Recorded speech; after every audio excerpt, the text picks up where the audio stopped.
हाय everyone, ये question previous year के TET exam में आ चुका है। देखिए क्वेश्चन क्या है। The present ages of Ram and Amit are in the ratio 6:5। 5 years hence the ratio of their ages will become 7:6। Find their present age. तो इस क्वेश्चन में आपको क्या करना है, सबसे पहले तो जब भी रेशियो दी गई हो तो जो रेशियो दी गई है उसके साथ आपको वेरिएबल लेना होता है। तो देखिए प्रेजेंट एज रेशियो, तो जो प्रेजेंट एज रेशियो है वो क्या है 6:5। अब देखिए यहाँ पे राम की जो एज है वो क्या हो जाएगी 6x और जो अमित की एज है वो क्या है 5x।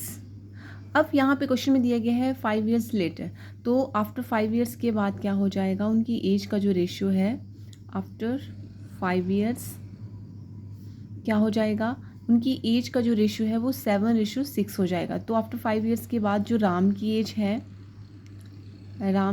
है वो क्या हो जाएगी, Ram as 6x + 5 and Amit की क्या हो जाएगी, देखिए क्योंकि फ्यूचर की बात हो रही है तो हम फ्यूचर में जब भी बात करें एज की तो वो ऐड हो जाते हैं जितने नंबर्स बोले गए हैं, जितने ईयर्स बोले गए हैं। तो यहाँ पे हो जाएगा 5x + 5। अब बोला गया है कि जो इनकी एज है आफ्टर 5 years वो उनकी एज का रेशियो कितना हो जाएगा 7:6।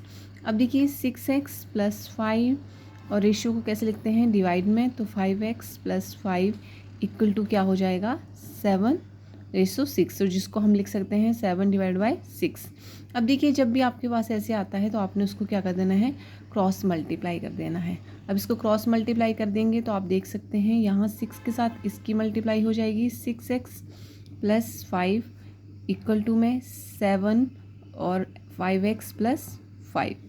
ठीक है, अब देखिए मल्टीप्लाई करके हमारे पास आ रहा है 6 6 are 36x + 5 6 are 30 = में 7 5 are 35x + 35। अब देखिए ये आ गया है हमारे पास। अब x के जो वेरिएबल हैं इनको एक साइड ले लीजिए, तो 36 - 35x हो जाएगा और 35 - 30 हो जाएगा। अब यहाँ पे हमारे पास बचा है x = 5। तो x की वैल्यू कितनी आ गई है 5 आ गई है।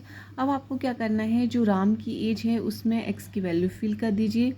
राम्स एज कितनी थी 6x थी पहले प्रेजेंट एज में, तो यहाँ पे 6 × 5 करेंगे तो कितना आ गया 30। और अगर अमित की एज में करेंगे x की वैल्यू फिल तो कितना आ जाएगा, देखिए 5x थी उसकी, तो 5 × 5 कितना हो गया 25। तो राम की जो प्रेजेंट एज है वो कितनी आ गई 30 years और अमित की कितनी आ गई 25 years।